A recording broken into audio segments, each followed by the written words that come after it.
حي على الفلاح.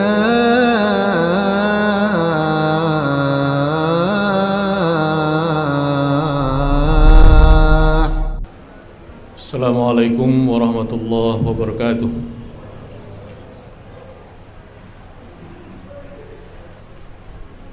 الحمد لله نحمده ونستعينه ونستغفره ونعوذ بالله من شرور أنفسنا ومن سيئات أعمالنا. من يهد الله فلا مضل له ومن يضلله فلا هادي له. أشهد أن لا إله إلا الله وحده لا شريك له وأشهد أن سيدنا ونبينا محمدا عبده ورسوله حبيبه وخليله. اللهم صل وسلم وبارك على سيدنا محمد وسلم تسليما كثيرا. أما بعد فيا عباد الله، أوصيكم وإياي بتقوى الله وطاعته لعلكم تفلحون. قال تعالى في القرآن الكريم: أعوذ بالله من الشيطان الرجيم. بسم الله الرحمن الرحيم. ولا تأكلوا أموالكم بينكم بالباطل وتدلوا بها إلى الحكام لتأكلوا فريقا من أموال الناس بالإثم وأنتم تعلمون. صدق الله العظيم. Hadirin hamba Allah sidang Jumat yang berbahagia, puji syukur kita persembahkan kepada Allah Subhanahu wa taala atas limpahan nikmat yang diberikannya kepada kita. Salawat dan salam keharibaan junjungan kita Muhammad sallallahu alaihi wasallam. Hadirin rahimakumullah, judul khutbah kita pada hari ini, kita berupaya atau menjauhi riswah. Upaya kita untuk menjauhi riswah.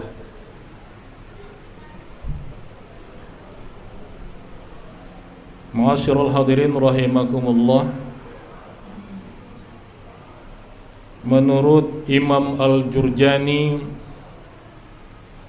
dalam kitab Ta'rifat, bahwa yang dimaksud dengan riswah ini adalah sogok menyogok, adalah pemberian yang bertujuan membatalkan yang benar dan memenangkan atau menguatkan yang salah. Jadi awalnya di zaman Rasulullah sallallahu alaihi wasallam, mula-mula Islam, orang-orang kaya di kalangan orang-orang Yahudi, mereka selalu memenangkan perkara di dalam pengadilan, di hadapan hakim, karena orang-orang kaya ini selalu menyogok hakimnya agar dia memenangkan perkara itu. Inilah yang diingatkan Allah di dalam Al-Quran: وَلَا تَأْكُلُوا أَمْوَالَكُمْ بَيْنَكُمْ بِالْبَاطِلِ وَتُدْلُوا بِهَا إِلَى الْحُكَّامِ لِتَأْكُلُوا فَرِيقًا مِنْ أَمْوَالِ النَّاسِ بِالْإِثْمِ وَأَنْتُمْ تَعْلَمُونَ. Jangan kamu memakan harta di antara kamu dengan jalan batil, dengan jalan yang haram.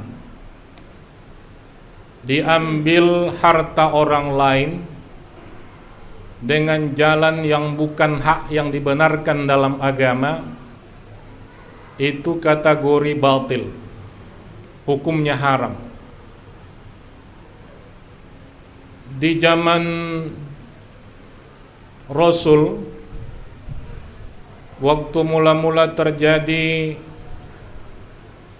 penyebaran Islam di Madinah, kebiasaan orang-orang Yahudi di zaman itu, jika mereka mengambil harta orang lain, apakah itu dengan mencuri, merampok, dan lain-lain, lalu orang tadi menuntut kembali hartanya dikembalikan, maka mereka menghadapkannya kepada hakim di pengadilan, dan hakim itu disogok mereka untuk memenangkan perkaranya. Akhirnya walaupun dia mendapatkan harta itu bukan hak, tapi pengadilan membenarkannya, maka itulah yang dikategorikan dalam ayat ini, amwalakum bil batil.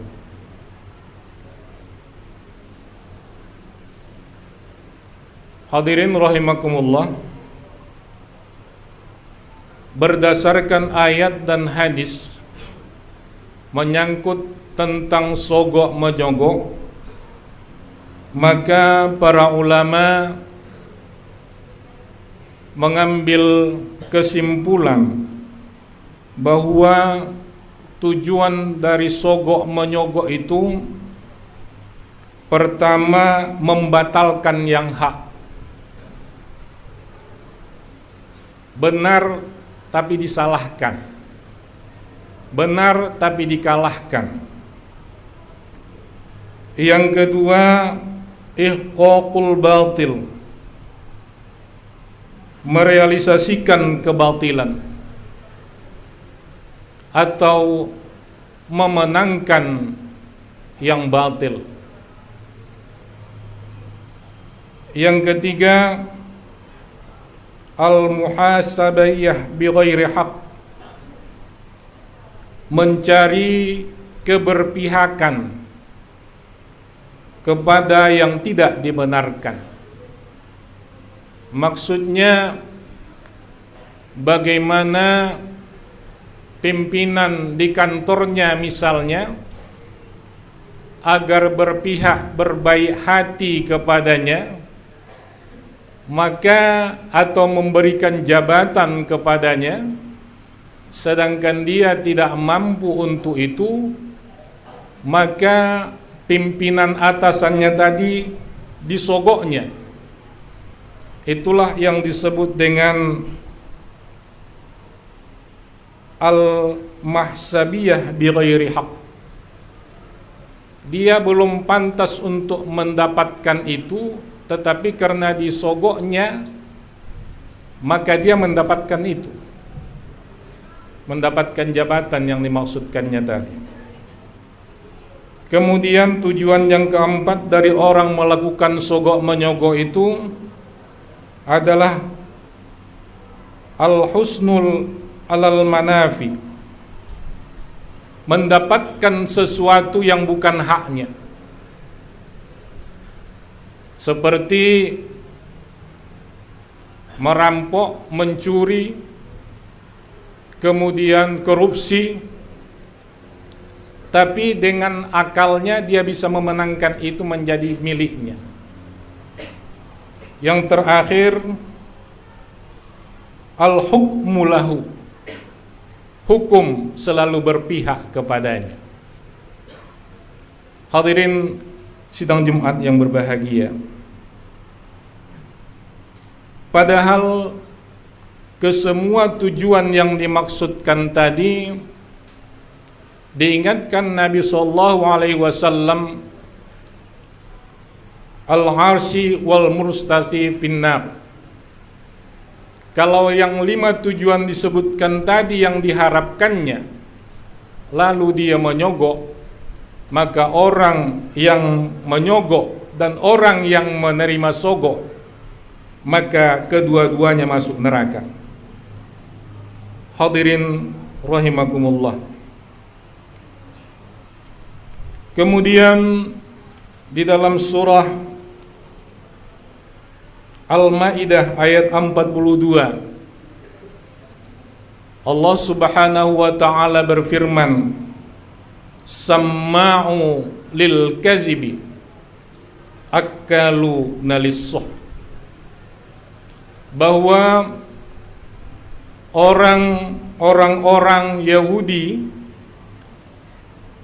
pada permulaan Islam itu selalu suka mendengarkan perkataan bohong, dan yang kedua selalu memakan makanan yang haram, termasuk dari riswah atau sogok menyogok. Hadirin sidang Jumat yang berbahagia,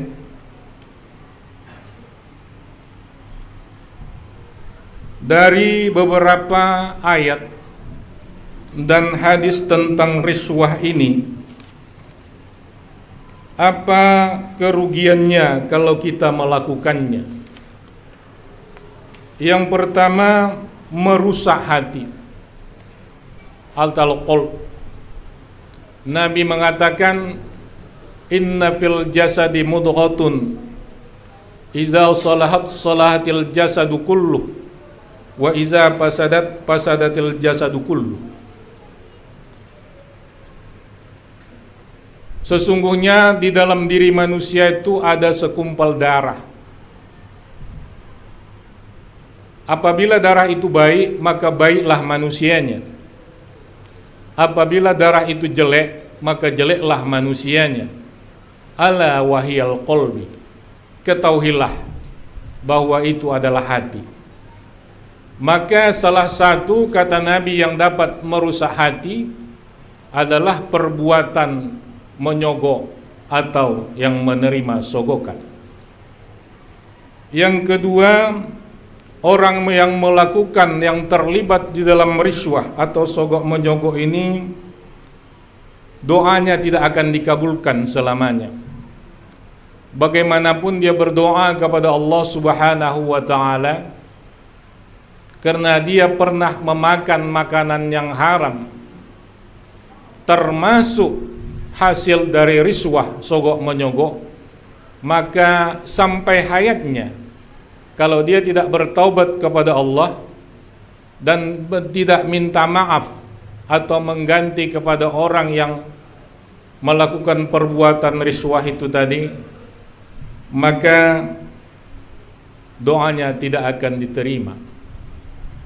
Ini pernah terjadi di zaman Rasulullah SAW. Seorang tua yang sedang dalam perjalanan, berjalan kaki di sebuah jalan yang berpasir. Cukup jauh dia berjalan. Sepanjang jalannya dia selalu berdoa kepada Allah, Ya Rabbi, Ya Rabbi. Itu kata yang selalu keluar dari mulutnya. Tetapi sekalipun doanya itu tidak pernah diijabah oleh Allah. Ketika disampaikan ini kepada Rasulullah SAW, maka Rasul mengatakan bagaimana Allah mengijabah doanya, karena makanan, minuman, dan pakaiannya pernah berasal dari yang haram. Yang ketiga, merusak amal soleh. Boleh saja orang yang melakukan sogok menyogok atau riswah ini, dia sholat, dia puasa, mungkin juga dia melaksanakan ibadah haji. Tapi apapun yang dilakukannya itu nilai sia-sia belaka. Ibadah, kewajiban yang dilaksanakannya tidak ada nilainya di sisi Allah Subhanahu wa taala akibat riswah atau peristiwa sogok menyogok yang dilakukannya. Hadirin sidang Jumat yang berbahagia, kemudian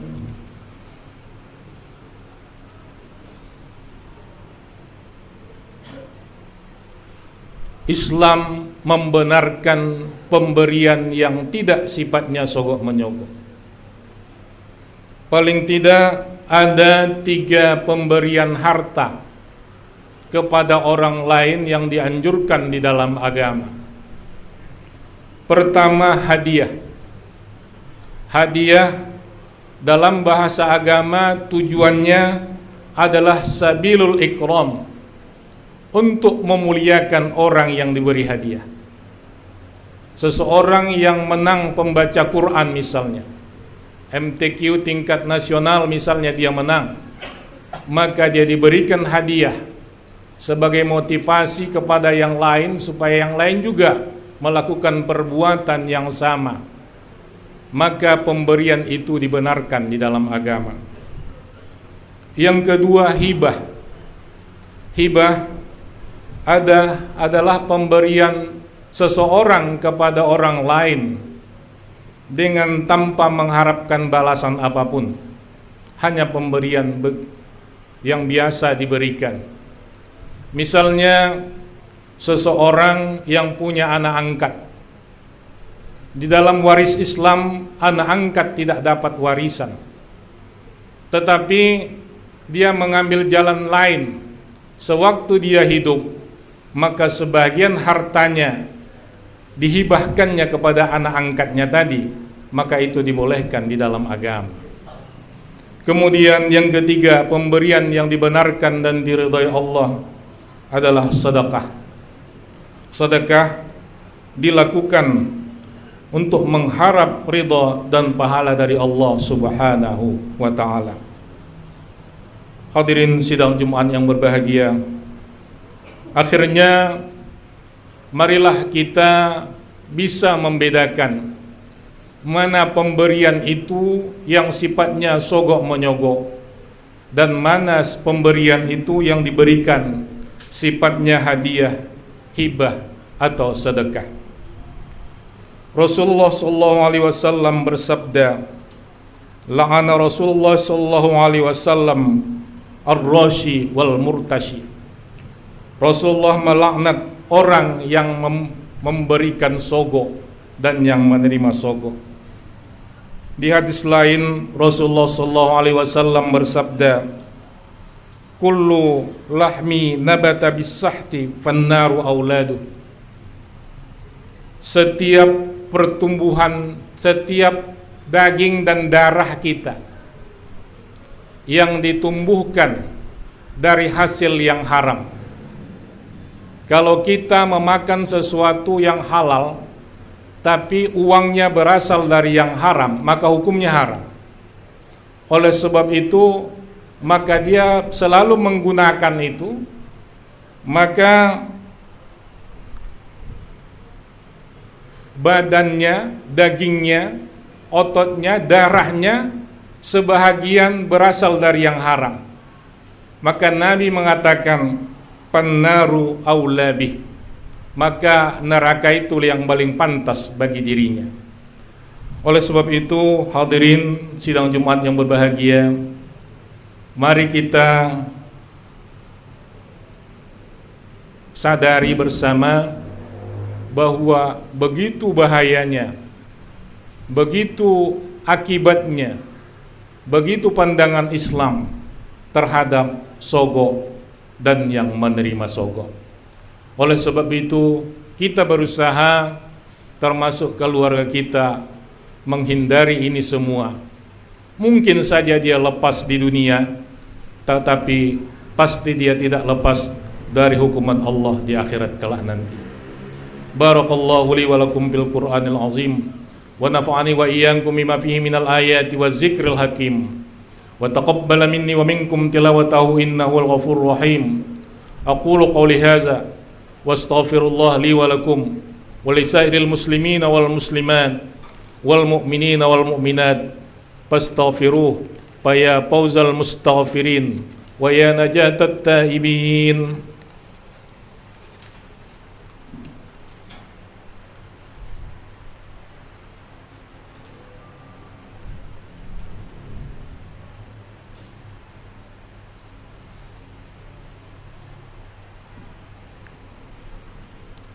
Alhamdulillahilladzi faddala yaumal jum'ati ala sairil ayyamil usbu' واختصه بالسعة الدعاء فيها مجاب مسموع.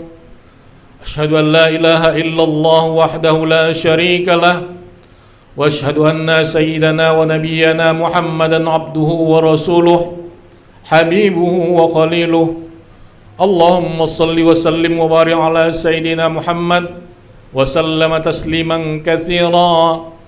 أما بعد فيا عباد الله اتقوا الله حق تقاته ولا تموتن إلا وأنتم مسلمون، واعلموا أن الله أمركم أمرا عميما وبدأ بنفسه تعليما وقال جل جلاله عليما: إن الله ملائكته يصلون على النبي يا أيها الذين آمنوا صلوا عليه وسلموا تسليما. اللهم صل على سيدنا محمد وعلى آل سيدنا محمد كما صليت وسلمت وباركت على سيدنا إبراهيم وعلى آل سيدنا إبراهيم في العالمين إنك حميد مجيد. وارض اللهم عن الخلفاء الأربعة سيدنا أبي بكر وعمر وعثمان وعلي وعن كل الصحابة والتابعين وتابع التابعين ومن تبعهم بإحسان إلى يوم الدين، وعلينا معهم برحمتك يا أرحم الراحمين. اللهم اغفر للمسلمين والمسلمات والمؤمنين والمؤمنات الأحياء منهم والأموات إنك سميع قريب مجيب الدعوات ويا قاضي الحاجات. ربنا ظلمنا أنفسنا وإن لم تغفر لنا وترحمنا لنكونن من الخاسرين. ربنا آتنا في الدنيا حسنة وفي الآخرة حسنة وقنا عذاب النار. عباد الله، إن الله يأمر بالعدل والإحسان وإيتاء ذي القربى وينهى عن الفحشاء والمنكر والبغي يعظكم لعلكم تذكرون.